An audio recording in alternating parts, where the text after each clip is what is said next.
Olá, boa noite. Bem-vindo ao Camões TV Notícias dessa quarta-feira. Nós levamos até vocês as principais informações do dia aqui no Canadá, em Portugal e no mundo, e sempre na nossa língua portuguesa. Fique conosco. O Banco do Canadá elevou sua taxa de juros em 0,5 ponto percentual. Passou de 3,25% para 3,75%. Desde março, o banco aumentou essa taxa 6 vezes, com o objetivo de combater a inflação e trazê-la de volta ao patamar de 2%. Com o cenário atual, a previsão de especialistas do último relatório de política monetária é de que o país poderá vivenciar uma recessão ainda no primeiro semestre do ano que vem. O banco prevê que o crescimento do Canadá irá diminuir de 3,25% este ano para pouco menos de 1% em 2023. O crescimento global também diminuirá para 1,5% no próximo ano, uma desaceleração da economia que não é vista desde 1982, excluindo a pandemia da Covid-19 e a crise financeira de 2008. A inflação aqui no país permanece elevada em 6,9%, com o banco, então, não vendo nenhuma evidência significativa de queda desse índice. Fatores internacionais, como os preços da energia e as interrupções no fornecimento global, continuam sendo as principais causas. Fatores domésticos, como um mercado de trabalho limitado e a demanda excessiva por bens e serviços, também estão se tornando mais preocupantes. O banco prevê que a inflação vai diminuir para cerca de 3% até o final do próximo ano e voltar a atingir a meta apenas em 2024. Unfortunately, there's no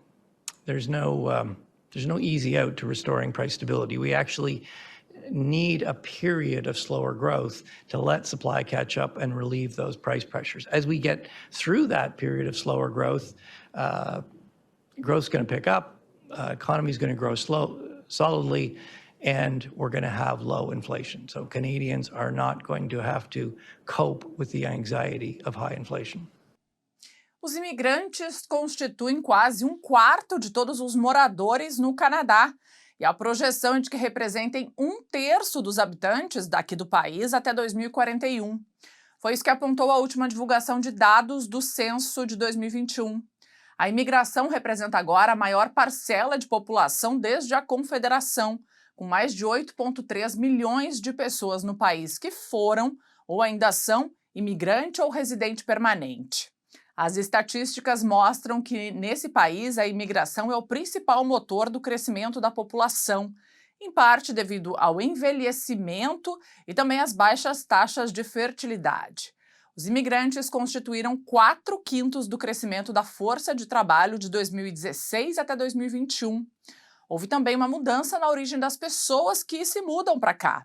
Antes, a maioria vinha da Europa, mas agora grande parte desses imigrantes vem da Ásia, incluindo o Oriente Médio. 1 em cada 5 imigrantes do Canadá nasceu na Índia, o que torna, então, esse o principal país de nascimento daqueles recém-chegados. O Premier Doug Ford e a ex-promotora-geral de Justiça Sylvia Jones vão contestar a convocação para testemunharem na comissão de inquérito pública que investiga o uso da lei de emergências pelo governo federal. Os dois deveriam prestar esclarecimentos na próxima semana, dia 1 de novembro, e foram chamados por terem se recusado a comparecer de livre e espontânea vontade. No entanto, documentos obtidos pela imprensa canadiana mostram que eles vão recorrer desse pedido. A justificativa é de que ambos têm privilégio parlamentar e o governo de Ontário está desafiando essa convocação, com base no fato de que a legislatura está atualmente em sessão e que essas provas não são necessárias para essa comissão federal. Além disso, o governo está argumentando que a convocação foi emitida sem jurisdição, de acordo com um erro da lei, e deve ser anulada. Hoje, na sessão do parlamento, no Queen's Park, o premier se defendeu e explicou o motivo pelo qual não pretende ir testemunhar. This is a federal inquiry into the federal government's use of the Federal Emergencies Act. From day one, Mr. Speaker, for Ontario, this was a policing matter. It was not a political matter. And the opposition knows, Mr. Speaker, politicians don't direct the police. Top officials from the OPP that were running the operation in conjunction with the municipal police agencies and the RCMP are testifying at the committee. Again, Mr. Speaker, this is a federal inquiry into the federal government's decision to use the Federal Emergencies Act. A Polícia Regional de Peel apreendeu mais de 25 milhões de dólares em drogas depois de uma investigação de meses sobre um grupo criminoso que supostamente usava caminhões comerciais para importar os entorpecentes através da fronteira. A polícia divulgou os detalhes do projeto Zucaritas hoje, dizendo que um total de 383 quilos de drogas entre cocaína, metanfetamina e cetamina foram apreendidos. Essa foi a maior apreensão de entorpecentes da história da polícia de Peel. What you see here before you serves as more evidence of our collective commitment towards erasing organized crime and the type of organized crime which targets our communities. It is a priority for our service, our community, and we will not tolerate criminals who profit by preying on people in our community and using those profits to finance other criminal activities. Através de uma investigação que durou 11 meses, os agentes tomaram conhecimento de um grande grupo de tráfico de drogas que usava negócios comerciais para transportar esses entorpecentes aqui para a GTA. As drogas foram trazidas através da fronteira Estados Unidos-Canadá. Os criminosos as escondiam nos compartimentos dos veículos que transportavam outras mercadorias. Cerca de 70 mil dólares também foram apreendidos. 5 homens foram presos nessa investigação. Os moradores aqui de Toronto já podem agendar o recebimento da vacina contra a gripe. A saúde pública da cidade abriu hoje 4 mil novas marcações para qualquer pessoa a partir dos 6 meses de idade. Essas vacinas serão administradas com hora marcada somente a partir de 1 de novembro em todas as 6 clínicas de vacinação fixas da cidade. Os interessados devem acessar o TPH Appointment Booking System. Não é preciso documento de identificação e nem cartão de saúde. Todos os cidadãos a partir dos 5 anos também vão poder receber a vacina Covid-19 simultaneamente. Também aqui em Toronto, a autarca John Tory diz que vai usar os seus poderes ampliados de prefeito, concedidos então às autarcas de Toronto e Ottawa pelo governo de Ontário, para criar uma nova divisão de desenvolvimento e crescimento para fazer avançar o setor da habitação. O anúncio aconteceu hoje, 2 dias depois que Tory se comprometeu, no discurso da vitória, na noite de segunda-feira, em que foi reeleito, a avançar no setor da moradia, nesse que é o seu 3º mandato. This problem wasn't created overnight, and it won't be solved overnight. But this division, I'm confident, will be a significant step forward to address it. In the weeks and months ahead, I expect to have further updates on this division and the rest of my 5-point plan as we work to deliver on the mandate that Toronto voters have given me on housing and other issues. I assure you that the steps necessary to implement the changes needed to facilitate more mid-rise on busy streets and to permit more housing options in neighbourhoods across the city will be brought forward very early in the life of the new council. Ontem foi a província que anunciou mudanças radicais que vão se sobrepor às leis de zoneamento municipal em algumas situações para permitir a construção de mais casas, já que o plano de Ontário é construir 1,5 milhões de novas habitações durante a próxima década. Chegamos a Portugal, onde começou hoje o debate sobre o orçamento do Estado para 2023. Serão, na totalidade, 2 dias de discussão antes da votação, marcada para amanhã à tarde, e a aprovação está assegurada. Durante a participação, o primeiro-ministro António Costa disse que desde 2015 Portugal cresceu 2,8% ao ano, 7 vezes mais do que nos 16 anos anteriores, considerando que sempre houve um crescimento maior com o PS no governo do que com o PSD. Em relação à pobreza no país, acrescentou que de 2015 até 2021, essa taxa de pobreza ou exclusão social baixou de 26,4% para 22,4%.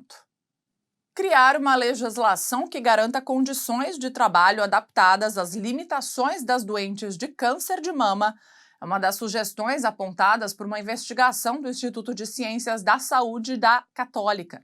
Esse estudo revela que 56% dessas doentes sentem-se limitadas no seu emprego.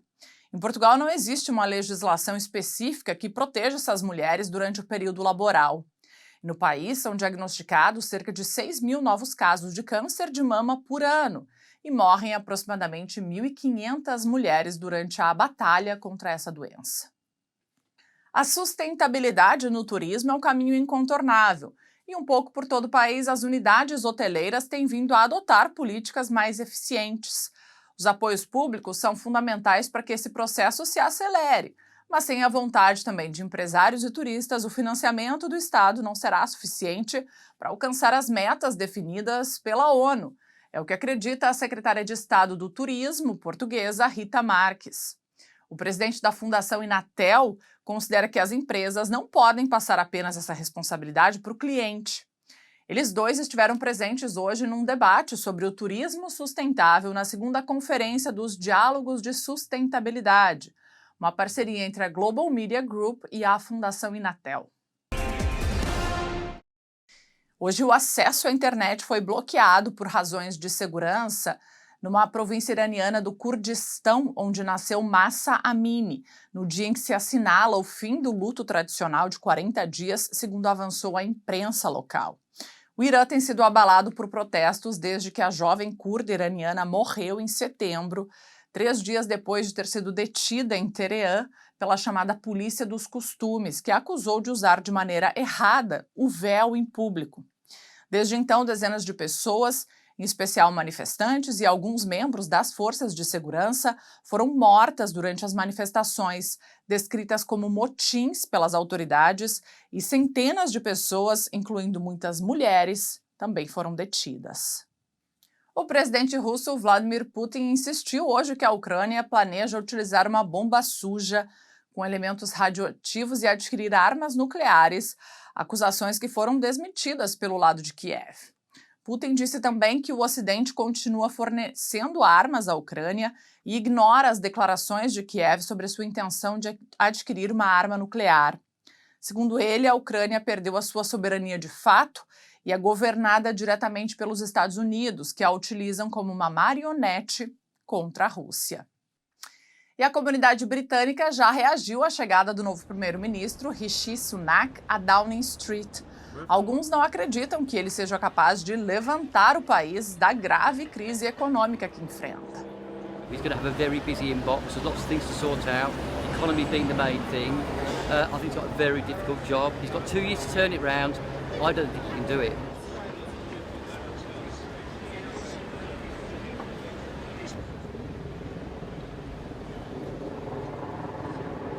I think as Chancellor during the pandemic, he worked with Boris Johnson very well indeed as Chancellor, and now he gets to be the Prime Minister, which is the next step up, and we're pretty confident that he's going to be pretty successful.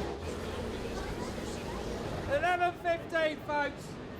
Changing of the Clown. Live. The cost of living, the petrol prices, everything else that goes with it. It's just the whole country is a shambles at the moment. He's got to make a difference, and if he doesn't, there's going to be riots. Yeah, I think he'll have to be strong. Yeah.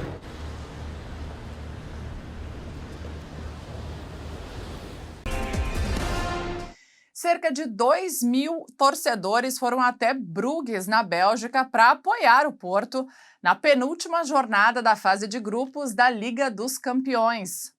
E esse apoio todo da torcida repercutiu dentro de campo, onde os portugueses fizeram bonito e asseguraram a vitória. E no Brasil, o Palmeiras está cada vez mais perto de ser o campeão brasileiro. A equipe comandada pelo português Abel Ferreira derrotou ontem o Atlético Paranaense por 3-1 e pode celebrar a conquista do título ainda hoje, se o Corinthians de Vitor Pereira ou o Internacional não vencerem os respectivos jogos da rodada. O triunfo do Verdão, que chegou ao intervalo em desvantagem, mas deu a volta por cima no segundo tempo, teve no jovem Endrick a grande figura. Veja agora nos gráficos como fica o tempo amanhã em importantes cidades aqui do Canadá e também países onde vive uma numerosa comunidade lusófona, onde se fala o português.